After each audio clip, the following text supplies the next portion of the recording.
Hey friends, Kathleen Maddox was a beautiful young lady who was fond of bad habits in her young age, like drinking, smoking, and because of her bad habits, she became a prostitute. An incident happened during prostitution due to which she became a mother at the age of 16. At the age of 16, she gave birth to Charles Manson. But who was his father? She didn't know it, due to which Charles grew up in a bad and negative environment. In fact, one time, Kathleen took Charles to the restaurant, and she left Charles there for just one bottle of beer and went away. Similarly, Charles got a tough life since childhood, due to which he left school and had bad friendship. And Charles went to jail at the age of 18. He started doing a lot of crimes, due to which he repeatedly went to jail and came out by the age of 32. He started liking playing guitar in jail, but he didn't get the success he wanted there. Now, because the personality of Charles was charming and manipulative, that's why he had made his cult following. He made those friends who were like him by manipulation. Means that those people who had a tough childhood, he had created a kind of a family named Manson family because of such influence. If he wanted, he could do some good things, but he chose bad things. He started giving the hate he had for the world by doing crimes,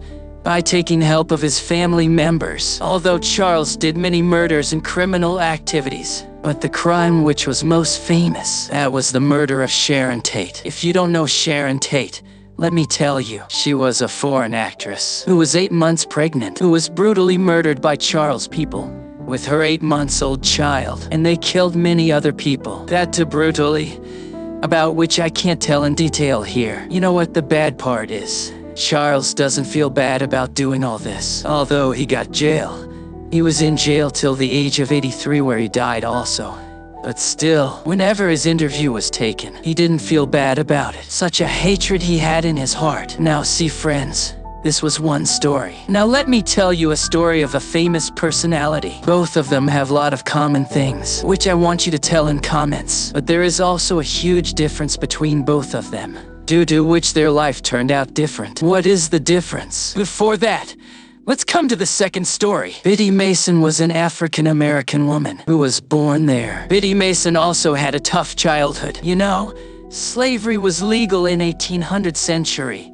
Means that people were kept as slaves. White people used to keep black people as slaves. She was also a slave of a white person who was tortured in different ways. Once, Smiths and his family, who used to own these slaves, they traveled from Mississippi to Utah, and there were 90 men, women, and kids, in which 34 were black slaves. What was the job of these slaves? They used to carry white people on foot. Slaves used to travel on foot up to 1,500 miles while carrying whites on them, and no matter what happens in the way, rain, mud, hot, cold, floods, no matter what happens, they had to keep walking forcefully and had to keep doing hard work so that their masters can stay happy. Biddy was already good in a lot of things, like nursing, curing diseases. That's why they used to keep Biddy with them. Now what happened? They shifted from Mississippi to California after some years, for which they had to walk for 400 miles. But fortunately, something good happened with Biddy in California. What the good thing was, when she came to California, she came to know that slavery is banned there. Government had banned slavery there, and fortunately she met some black people who helped Biddy to get out of slavery. After a lot of fightings and cases, finally Biddy got free, and after that she changed her name to Bridget Mason. After that, if she wanted, she could take revenge, could fight with white people, could do a lot of things. But she chose to improve herself, the things she knew, like nursing, helping people, make medicines from herbs. By using all those skills, she started making money. She chose her profession of nursing and started helping people. And while helping people and collecting money, she saved $300,000. She started buying properties with this money, and in no time, she became the richest woman of law. You can say, she became first wealthiest African-American woman. She became an entrepreneur who made a lot of money and also distributed that money. She made a lot of schools, churches. See guys, I told you these two stories. You would know the similarities of both stories. You must have commented, but there was a simple difference between both of them. that changed the life of both people. Difference was of questions. Charles Manson always asked this question in his life. That how can I take revenge of my difficulties and I ran? How can I give other my difficulties and I ran? He asked this question, due to which Charles became a big criminal, whereas Biddy Mason was able to become such a big philanthropist and entrepreneur because he asked herself a question, that how can I make myself and my people go upward? How can I become a good woman with the help of things I know? Now can I move forward with the help of things I know? And you can say, this question creates whole difference. There is a very lovely quote which I like the most, and that is, the quality of your life depends on the quality of question you ask yourself. These days, everyone is trying to run behind the answers. What is the secret formula of getting rich? What is the cheat code of getting rich and becoming a YouTuber? The truth is, we should ask maximum questions. Trust me, 99% of the people are not able to move forward in life because they ask themselves wrong questions. That's why in this video, I am going to tell you some important questions from the book 55 Questions to Ask Yourself by Mano Chintakarmishan, which you should ask yourself if you want to do something good in your life. Trust me, these questions are very powerful. When I was reading it, I found these questions very powerful, and you would love them too. So let's start with the first question. There is a very powerful philosophy question which is very powerful. You would have read it in a Kaige book.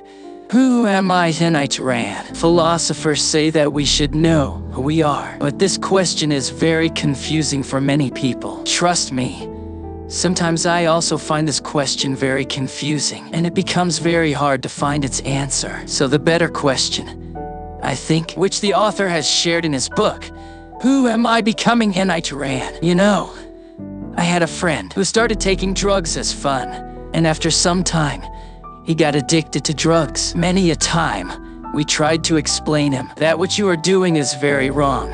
You would suffer, but he didn't listen. Why didn't he listen? Because he never asked himself this question. Who am I becoming? Earlier, that guy used to be energetic, used to do good things, used to talk to people, used to make good connections, but gradually he was becoming very negative because of drugs. His health was deteriorating. He was doing bad financially. His relationships were getting ruined.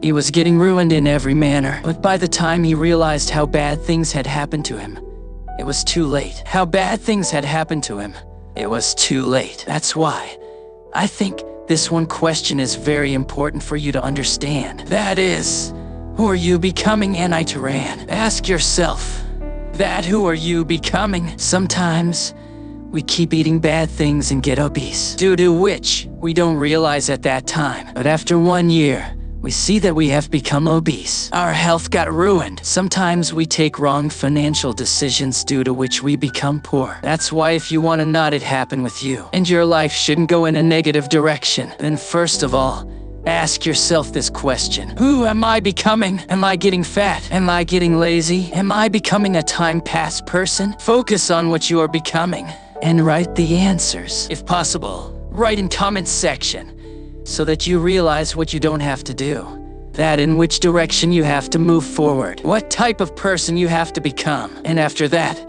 ask this second question. What would I do if I knew I wouldn't fail? Recently, I was listening a book named You Know What to Do, so why don't I do it? The author of this book was telling an interesting thing, that sometimes we know things, that I have to make a good physique, then I have to go to gym. If I have to make money, then I will have to start a business. We'll have to acquire skills and we'll have to work hard. We know a lot of things, but still we don't do that. Why don't we do it? The simple reason to this is fear. The truth is that maximum people in the life are coward. We are afraid. We get scared. That what if I paid money, but didn't feel like going to gym? What if I start a business and it gets failed? What if I talk to that girl and she rejects me? Similarly, we don't do big things in our life which we can do, because we all are afraid. That's why ask yourself this question. What would I do if I knew I wouldn't fail? Because sometimes we take wrong decisions because of failure. We choose wrong things.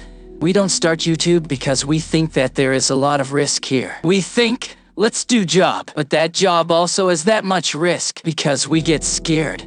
We take wrong decisions. Sometimes we feel like doing a startup, business or starting a YouTube channel. Enter ideal relationships. But because we are afraid, we always choose safe option. But you would have heard it. Those who do something big in life are risk takers. They always take risk, and along with that, they are not scared of failures. And this attitude of not getting scared of failures helps them achieving success. Because remember that life is not like a cricket match, where you tried to hit a shot and your bat didn't connect with ball, and you lost the wicket, and you lost the match. It's not like that. Many opportunities would keep coming towards you. You will try to move bat many times. Many a times, you will miss the ball. Sometimes you will get out. But remember, you just have to hit 1-6 here. If you hit 1-6 properly, then that 1-6, that is successful startup, can help you set your life. Like this YouTube channel I have is like a 6 that I hit, and because of which I am making good money today. And my life is set. It doesn't mean that I didn't do many mistakes. I also did many mistakes.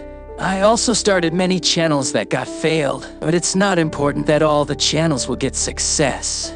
If one channel gets hit, you can do a lot with that channel. This was just an example, with the help of which you have to ask yourself this question. What would I do if I knew I wouldn't fail? Then I ran. This question can help you find your passion. Along with that, there is third important question, which is who are you spending your time with? I ran. This question may be the toughest question for you. Why? Because there are tons of books. Like there is book named As a Man Thinketh by James Allen, in which there is a powerful lesson that you become what you think, and how you think depends on this one factor. That is, who are you spending your time with? I ran. There is a German philosopher who says, tell me who you spend your time with, and I will tell you who you are. Sometimes we live with such bad people, because of which our thinking becomes negative, and we aren't able to move forward. That's why it is very important to spend with right people. And it's not about just offline. I am talking about online also. The type of content you consume, the type of people you follow on social media, the type of people you listen to. All these things help you change your thoughts. I notice a lot of people watch very negative content, maybe for time pass or fun. They think that it doesn't matter, but actually, this content is changing your thinking. And as the author said in his book, As a Man Thinketh, you become what you think. That's why, focus on this one thing. That check once. Who are you spending your time with? Along with that, ask yourself this fourth question also. What advice would I give someone else in the exact same situation? I ran. I have a team member who had an accident, unfortunately, and his dad does operations. But when his son had an accident, then he wasn't able to do his son's operation. Why? Because whenever we are involved with someone special, our emotions get triggered, and these emotions make us do wrong things. Maybe you would have seen in Munabai Babs, there was a dialogue in that movie that when you operate on your special one, you would tremble. Well, this is true. Similarly, there is a simple example that sometimes when it is about others, we give others suggestions very logically. But when we are in that same situation, then we do those things which we shouldn't do. How many people does this happen? We, our friends, talk big things, give us suggestions that we shouldn't enter relationships. We shouldn't do this and that. But when the same thing happens to themselves, then they do the same thing, even worse. If you relate to this, then tell in comment section. So, asking yourself this question can be very important for you. Now, what advice would I give someone else in the exact same situation? I ran. And whatever advice you will give them, try to follow that advice yourself. Whenever you are in trouble and don't know what to do, then imagine that your friend has the same problem. Now give him the suggestion you would like to give, wholeheartedly.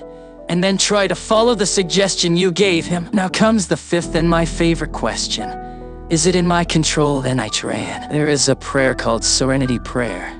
Oh God, give me serenity of accepting those things which I can't change. Give me strength of changing those things which I can change. And give me the wisdom of understanding the difference between the both. There is one of my favorite book named 7 Habits of Highly Effective People. Stephen Covey also tells in his book that how the maximum people aren't able to do big in their life because they are not able to understand the difference. That what things are in their control and what things are not in their control. You would have seen Maximum people waste the maximum time of their life in those things which are not in their control. Like they talk about politics, but they don't want to enter politics. They talk about cricket, but they don't want to be a cricketer. And they waste on those unnecessary things which are not in their control. It's raining heavily, this and that. Whereas wise people who do something big in their life, they invest their time on those things which they think are in their control, like their health, their business, their relationships, and they don't focus much on other things. Like if I give you example of my team members who had an accident,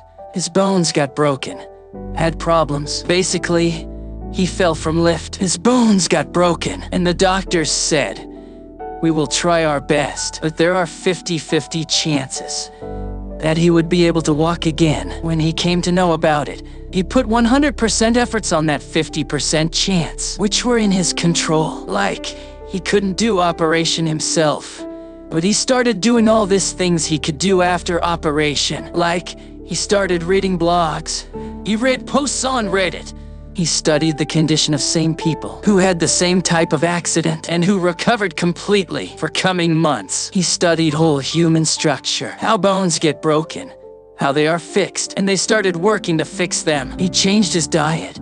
He fixed his leg with a big rubber band. He started doing little movements, and within 8 months, he became such a person who has never had an accident. And this example shows the power of this question. That is it in my control, and I ran. My team member understood that what things he can control and what not. He gave his 100% focus on the things he could control and produced better results. Similarly, whenever you get stuck in such a situation, ask yourself this question: is it in my control? And I ran. If you think that there are 50% chances that thing is in your control, then give it your 100% and try to make it better. But along with that, ask yourself this question: what are you grateful for? And I ran. Researchers Robert Emmons and Michael McCullough say that if you write 5 gratitude every week, then just 10 weeks later, you will feel more happier and physically healthier than before. Start writing things which you are helpful for. By doing this, you will force your brain to find positive things. And no matter how negative things are going on in your life, when you ask yourself this question, that what are you grateful for, Jan, then your brain will start looking for good things which happen to you. And trust me,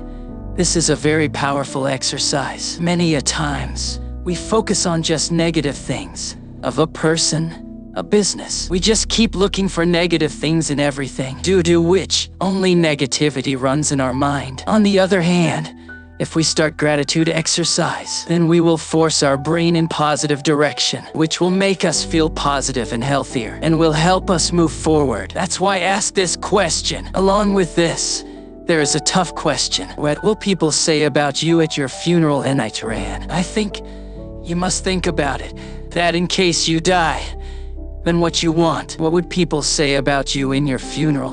What type of person you were? What type of friend you were? What type of husband you were? What type of wife you were? What type of kid you were? This question is told in 7 Habits of Highly Effective People. In fact, it was a habit that start with the end in your mind. First of all, think about the end result you want to achieve, and then take actions today by doing reverse engineering. Then you would be able to reach there. Many a times we keep moving in the flow of life. This and that happened today. Friends asked me to buy this course. I took it. Did it because of the mood. Similarly, if you keep moving here and there in the flow, then you won't be able to reach right destination. That is your goal, okay? That's why must ask yourself this question, so that you can do right things by doing reverse engineering that actually matter for you. The type of person you want to become. These were just 7 questions, and it's already a lengthy video. And if you want me to share more such questions with you, then must comment down, like it. If you like such book summaries, then subscribe the channel and press the bell icon. Your subscription means a lot to me. In fact, I want our channel to become world's biggest book summary channel. That's why help me do that. And in order to help me, you don't have to do anything. You just have to subscribe and press the bell icon and be the part of our community. Keep doing that. Till then, comment down and tell me if you want me to make a second part. Which question was your favorite? Or if you have a better question, then what's that question? Comment down and tell us. That's it for now. See you in those videos. Bye. Take care.